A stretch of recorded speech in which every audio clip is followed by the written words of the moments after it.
We had a conversation yesterday about the Hall of Fame candidacy for one Rod Smith, the Broncos wide receiver from years and years and years ago on those Super Bowl teams from the late 90s. Yep. You know, he's kind of made his case as to why he should be a Hall of Famer, and it's, it's borderline. Some people feel he should be. I think he should get in, but I can understand the argument against him. Another one that has now come up in conversation is somebody that you have brought up. When you think of guys that deserve to be in the Hall of Fame, who's one of the first names you think of? Fred Taylor. 100%. That's where we're going. So Fred Taylor talked with ESPN recently just about his own candidacy, and he pointed out, my numbers were better than the majority of the backs that had ever played the game. If you're not a first ballot Hall of Famer, you got to kind of hit the campaign trail. He talked about all the people that have campaigned for him and talked about why he should be in. You have talked about that several times on this show. And then he went on to say this, quote, all of these guys that are in there, they're not just saying it just to say it when it comes to him belonging in the Hall of Fame. They themselves believe it's the elite of the elite, and if you're not one of them in their mold, they wouldn't vouch for you in that sense because it's legendary. It's Mecca. It's football heaven, and they wouldn't say these things if they didn't believe it. Not just because I'm a cool, nice, outgoing, fun-loving guy. I struck fear into defenses. They didn't just go out there and say, we're going to hold him to 50 yards. They're trying to say, we're trying to make sure he doesn't get 50 yards on one carry, end quote, from Fred Taylor. Yeah, and that's truth because he's the best running back I've ever gone up against. And that, I've gone up against a lot of them. I've gone up against Jerome Bettis, Hall of Famer. I've gone up against Emmitt Smith, Hall of Famer. You name it. I've gone up against a lot of great running backs. Marshall Faulk, Emmitt Smith. What made him better than everybody else? He's tall. He's like deceptively tall. Like, I don't know. He's like he's got to be like 6'2". He's quick like a short back. Listed at 6'1", 228. Yeah. 6'1" might be. I'd give him 6'2", like 6'1", 6'2". But, that's still tall for a running back. 6'1" is still tall. But he just happened to have a skills like of as well-rounded a skill set as skill sets. So he could do what smaller backs could do. He could make you miss in small spaces. He could run away from you in open field. And that's why he made so many big plays. But he was also powerful. Like, he was strong, and he could run through your tackles. And he was just, to me, Fred Taylor was the most difficult back that I ever faced. And it wasn't even close. So I don't, he just had a rare blend that was just very, very, and it was just nice to watch. He just looked he just had a good look to him too. So it was like everything, all things considered, like he just had every box checked off. And I don't understand why it's taken so long for Fred Taylor. It makes absolutely no sense to me why it's taken so long for Fred Taylor to get the call to the Hall. And I'll give you another one. I'll give you another one out of the backfield. Corey Dillon. You look at Corey Dillon and his body of work and what he was able to accomplish as a football player. Those two right there, if we're just keeping it to me, because there's a laundry list for me. Willie Anderson, Greg Lloyd. There's a few. Brian Mitchell comes to mind. I don't understand. There is no one that will ever break Brian Mitchell's special teams records. Especially no now. One will, and yet Devin Hester is almost in the Hall of Fame, and his numbers are dwarfed, not just outdone. Devin Hester's stats are dwarfed by Brian Mitchell's stats. So there are a few that just really, really should be in the Hall of Fame. But the first one that always comes to mind is Fred Taylor, man. So here's my theory as to why Fred Taylor's not in the Hall of Fame. Okay, hit me. He played in Jacksonville. It's the same Baselli reason. Just got in. Yeah, Baselli waited for how long? And Baselli, anybody you talk to says, man, Tony Baselli is one of the most dominant offensive linemen we've ever seen. And his career wasn't as long as maybe he'd hoped it had been because of the injuries, but Tony Baselli waited a long-ass time to get in. Fred Taylor's still not in. I think it's got a lot to do with where they played. I think that's something. And I also think, to your point on the Hester-Brian Mitchell comparisons, Hester had... First of all, him returning that kick in the Super Bowl is why I think he's even in the conversation, because he opened up a Super Bowl with a kick return for a touchdown. Hey, man. I think that's Brian why. Mitchell, I believe, has 2. But does he have that moment? And I think that's what people Brian look Mitchell, at. hey, bro.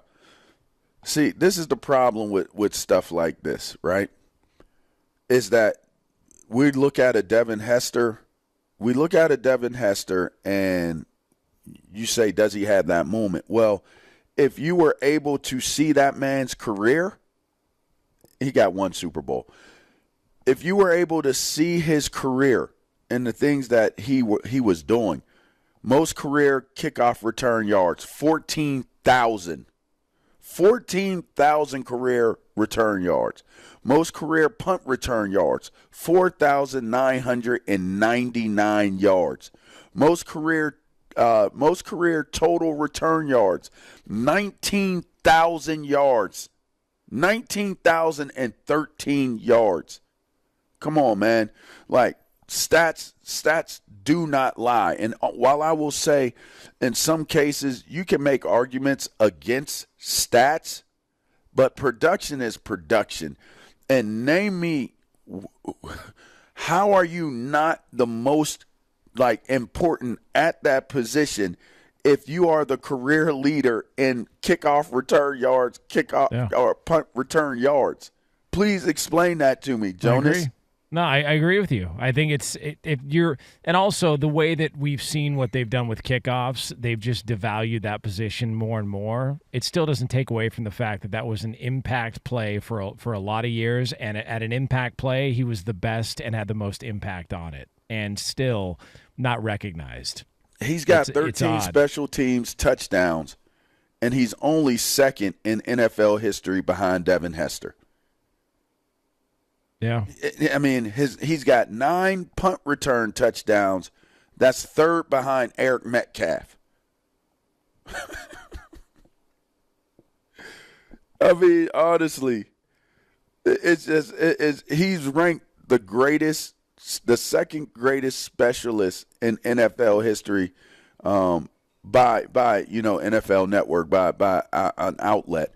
But I mean, if you're going to put a punter or a kicker into the Hall of Fame, if you're going to put Devin Hester into the Hall of Fame at some point, why are you not talking about Brian Mitchell getting into the Hall of Fame? Why is Brian Mitchell not a shoo-in to go into the Hall of Fame? I just feel like there are some situations that take place that make you question the validity of what the Hall of Fame represents. It's so one of the things on Fred Taylor, and let's go back because it was bringing me back to Fred Taylor. Yeah, no, but if Fred Taylor has the type of career he has, to your point, with the Giants. If he has it with the Steelers, which is crazy because they played against the Steelers all the time. But if he has his career for the Rams or someone else, he's a shoo-in to go to the Hall of Fame. Yeah, and look, he's 17th all-time in rushing yards. I mean, John Riggins is a Hall of Famer. He's got more rushing yards than John Riggins, and he's right sort of in that same ballpark as Corey Dillon that you mentioned, who's also not a Hall of Famer. But Fred Taylor, the company he keeps, he's just behind Thurman Thomas, Hall of Famer. He's just behind Franco Harris and Marcus Allen and Edgerrin James and Marshall Faulk. Like, he's just like, he's there in the mix. I think where he played, because he's a borderline guy, I think people, because he played in Jacksonville, that works against him.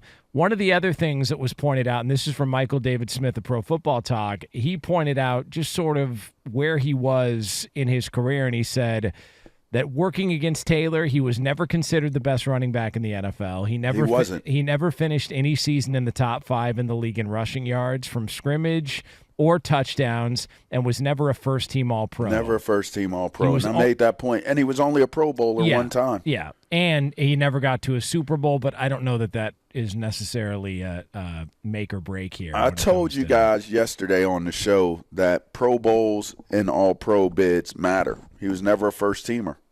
Never a first-team All-Pro. And made the Pro Bowl one time. Now, I will say that works against him. It certainly works against him. You know what I don't like about this?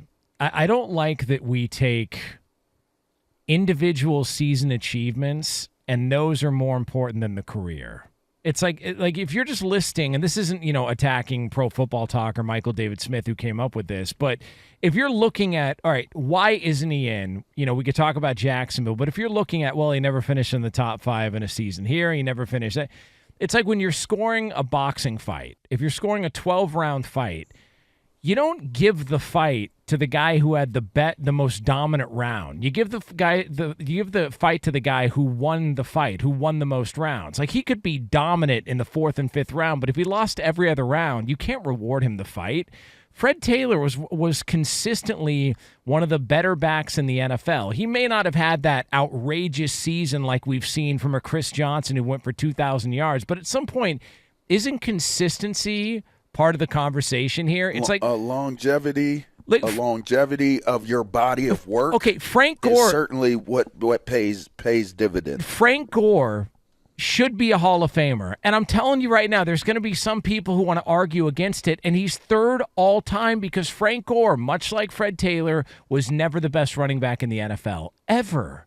Never one time anybody said Frank Gore was the best running back. But at some point, doesn't 16,000 yards have to factor into the conversation? Like Frank Gore was never an All-Pro. Like, he never was an All-Pro. He never won a Super Bowl. Like, he went to some Pro Bowls, but just the idea that we're going to take who had the most outrageous seasons and have those take precedent over a longevity and a career of success and just consistency like a Fred Taylor had, I don't know. That's where some of this, when we try and argue against why somebody should be in, it doesn't make much sense. I think Fred Taylor should get in, and now we just wait to see if it happens. I mean, it would be nice to see that happen for some of the guys. It would restore a little bit of hope and a little bit of faith in what's taking place. But with that being said, it is what it is. Like, you see what you see. Things happen the way that they happen, and all you can do is just hope that you had a body of work when you played the game that is, to me, respected by your peers. The fact that you have so many guys, that there's such an outcry for guys like Fred Taylor to get their just due and get their flowers. I mean, I think that tells it all. That speaks volumes. I'd like to believe I was one of the greatest, if not greatest, defensive players to ever play college football.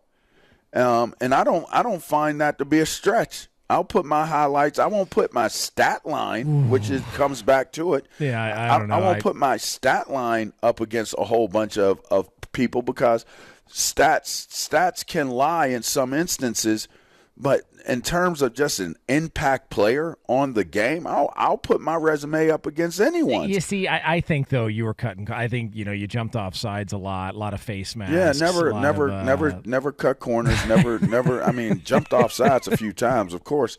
But kidding. The point is, I just went into the Hall of Fame this past year. I've been out of college since 2000. 99 was my last season. And you'll see a guy that did not have anywhere near, not even in the same ballpark or stratosphere of the type of career I had in college, that goes in. So it just makes you start to realize how politically driven some of this stuff is, Jonas. It's not really about getting it right sometimes. It's about like whose hand is getting greased and stuff like that. Like, I really think that there's way more to it sometimes. And I'm not trying to call out, the Hall of Fame for college, because I'm in it now. So I have no hard feelings for it taking so long. Not at this point. But I will say when you look at some of the guys that are not in the Pro Football Hall of Fame, I don't understand how you miss on things like that. Like, Is that hard to justify putting Fred Taylor into the Football Hall of Fame? Oh, he had one Pro Bowl bid, but if you look at the guys that they were putting into the Pro Bowl, you only get X amount of guys that get to go in. That's what I'm saying. And it's even fewer. It's even fewer for all pro. It's even fewer. So I don't know. Whatever the way of measuring engaging is. Sometimes we brought up Joe Namath yesterday. I mean, if you keep AFL involved, that makes sense. But if you're not including the AFL, then by all standards given, if you had a pretty decent career and won a championship, you should be in the Hall of Fame. Yeah. There are some linebackers that are in the Hall of Fame that don't have more Pro Bowls than me. There are some players in the Hall of Fame that don't have more Pro Bowls than me. So I'm not sitting here saying I deserve to be in the Pro Football Hall of Fame, but I think a guy like Fred Taylor belongs in the Pro Football Hall of Fame, even though he only had one Pro Bowl. I mean, I have a vote for the College Football Hall of Fame, and I actually voted against you multiple years in a row. I voted it. I mean, you can't vote against me. That was my. I was only on the ballot one time, and it happened to be the respect of my peers that got me up in that bad boy. So thank you. My vote was anybody but LaVar. Like, that was every year when they asked me to vote on the College Football Hall of Fame. Pull up on me. I was like, I don't like what he did to that running back from Illinois when he jumped over the offensive line. I don't like what he did. Put your boy on that ballot. I said, pull up on me. I don't like what he did to Dick Butkus's nephew. In that game for the LaVar leap. So, how dare you? Pull up on me. Disgrace a great family like the Butkuses. Pull up on me.